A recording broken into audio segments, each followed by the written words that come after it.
Cameron, that's a little bit grainy. Well, yes, it is. The reason we didn't use this for like the first year was that the 2 times we used it, it came off really grainy like this.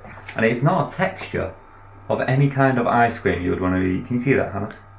You would think they would put it on the website as like a frequently asked question, because surely this comes up for everyone. But they don't.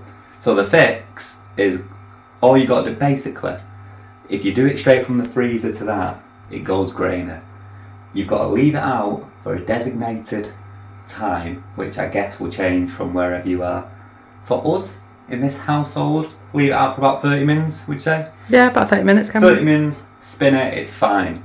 But that's, what do you do now? What do you do when you've ruined your ice cream? You're in this position. You've got 2 options. One, leave it for about 10 minutes, re-spin it. But then that kind of takes away the ice cream on demand.